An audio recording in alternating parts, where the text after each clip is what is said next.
Buen día, mi nombre es Vanessa Ortega y yo junto con mis compañeros del equipo 3 estaríamos hablando acerca de la evidencia 1, que es sobre la contaminación del aire. Hay contaminantes gaseosos, sólidos, pero para poder entenderlos mejor, vamos al laboratorio.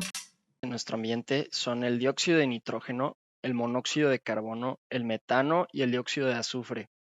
Comúnmente provienen de combustión de gases y de la industria agrícola. Los materiales sólidos contaminantes que se encuentran más frecuentemente en el ambiente son el zinc, cobre, plomo y cromo, y se generan principalmente por la minería. Aquí podemos observar las estructuras de Lewis de ciertas partículas que se encuentran siendo contaminantes en nuestro ambiente. Como podemos ver, tenemos el dióxido de azufre, dióxido de nitrógeno, dióxido de carbono, metano y clorometano.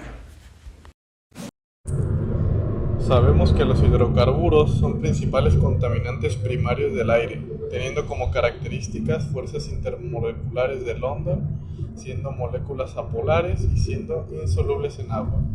En cuanto a su geometría molecular, depende de cuántas moléculas de hidrógeno y carbono estén unidas entre sí. En el CH4, por ejemplo, tiene 4 enlaces y es tetraédrica. Aparte de la geometría molecular, también tenemos a la geometría electrónica, la cual en estos casos tenemos una trigonal plana, lineal, tetraédrica, trigonal plana, tetraédrica de nuevo y bueno, esas son las geometrías eléctricas de estos compuestos. De este lado tenemos la polaridad de las moléculas. En esta tabla nos dice si son polares o apolares.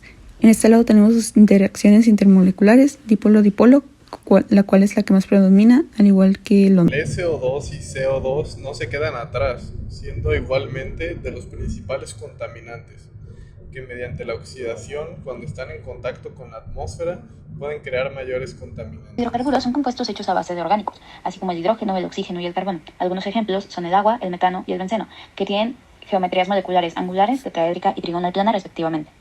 Para saber cómo contrarrestar los efectos de los hidrocarburos dentro de nuestro ambiente, es importante saber cómo son sus características. Es por eso que aquí tenemos una tabla en donde nos muestra que la mayoría de ellos son polares, tienen interacciones de London, son incoloros, inflamables y reactivos, y son insolubles, salvo por el agua, que cuenta con características polares, compuestos de hidrógeno, con baja viscosidad de incoloro y es soluble. A continuación veremos los puntos de ebullición y viscosidad de ciertos compuestos, que son el ácido nítrico y el ácido sulfúrico. Estos pueden variar debido a la concentración, a la temperatura y a qué tan limpio se encuentra esta sustancia. ¿Por qué varían tanto los puntos de fusión y viscosidad? Bueno, se debe a la complejidad de las estructuras y a la fuerza de los puentes de hidrógeno. Vamos ahora con las estructuras de ciertos contaminantes sólidos. Podemos ver que algunos de ellos tienen cúbica centrada en el cuerpo. Esto significa que forman un cubo alrededor de la partícula de cobre. Y en otros tenemos hexagonal y octaédrica distorsionada. Las estructuras atrópicas en muchos de estos compuestos no aplican, pues únicamente aplican cuando se encuentran en condiciones normales, o sea, de 25 grados centígrados a una atmósfera, por lo que esto no aplicaría. Vamos a abordar de manera muy puntual las propiedades de los contaminantes. Muchos de ellos son metales y gases, y su reactividad debe ser moderada y alta en reacción con ácidos y otros compuestos metálicos. También encontramos que en algunos de ellos, como el cromo, tienen una alta resistencia a la corrosión y que sufre una fragilidad por el hidrógeno.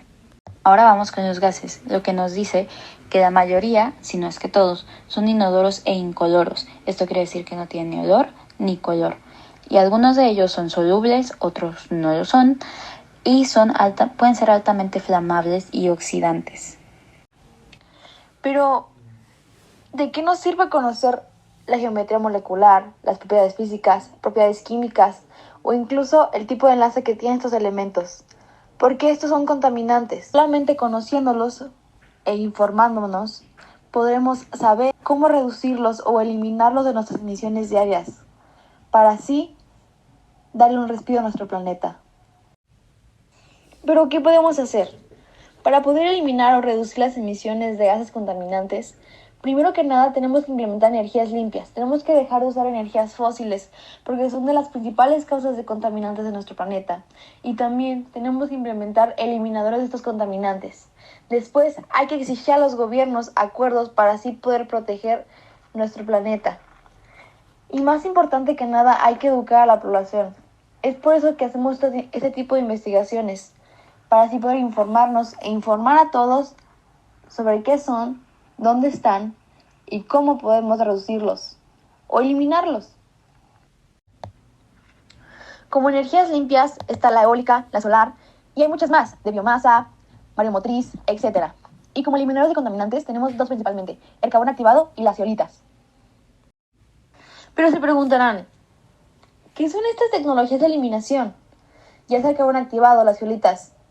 Esos elementos son utilizados para tratar aguas residuales, absorción de gases volátiles y eliminación de contaminantes en el suelo y sus sedimentos, entre otras cosas. Para poder entender mejor estas tecnologías, investigamos sus interacciones moleculares, su solubilidad, su fuerza intermolecular y su polaridad, y en esta tabla representamos los resultados de nuestra investigación. Esto nos sirve para poder conocer qué tan efectivos y cómo funcionan estas tecnologías. Como los pros tenemos que hay una alta capacidad de absorción de contaminantes, una amplia disponibilidad, es muy fácil regenerar estos compuestos, lo que provoca una estabilidad química, eficiente remoción de metales pesados. Como contras tenemos que los costos iniciales suelen ser altos, el impacto ambiental puede llegar a afectar, es difícil la selección de zeolitas adecuadas, provocamos un desperdicio de recursos.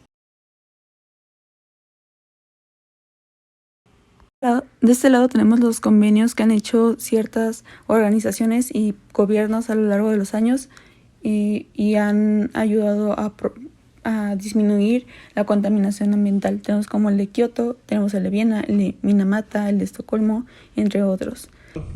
Fue una investigación que complementó de muy buena manera los temas vistos en clase, al igual que fue una gran vista hacia posibles mejorías para la disminución de la contaminación del aire. Yo, Valeria Chávez, concluyo que es de suma importancia saber cuáles son las características y propiedades de los contaminantes para así saber cómo se pueden contrarrestar y con qué otros compuestos y elementos los podemos equilibrar. Como conclusión quisiera agregar el importante que es este tema y a veces no lo tomamos la seriedad necesaria, pero afortunadamente a base de lo que vimos en clase pudimos estar un poco más conscientes de lo que está sufriendo nuestro mundo día a día. Toda esta investigación y videos me hizo darme cuenta que existen mucho más contaminantes de los que yo pensaba y que a la hora de conocer sus propiedades químicas o físicas o incluso conocer los tipos de enlaces que estos tienen, me doy cuenta de qué tan difíciles pueden llegar a ser de remover o de eliminar dependiendo de sus fuerzas de enlace, y también que tenemos que encontrar soluciones y aplicar las tecnologías para así poder avanzar y crear nuevas tecnologías que nos ayuden a eliminar esos contaminantes y así poder tener un estilo de vida más sustentable y verde. La situación actual es muy preocupante, pero lo que nos deberíamos de preguntar es cómo podemos contribuir día a día nosotros para disminuir las emisiones de materia contaminante en nuestro planeta.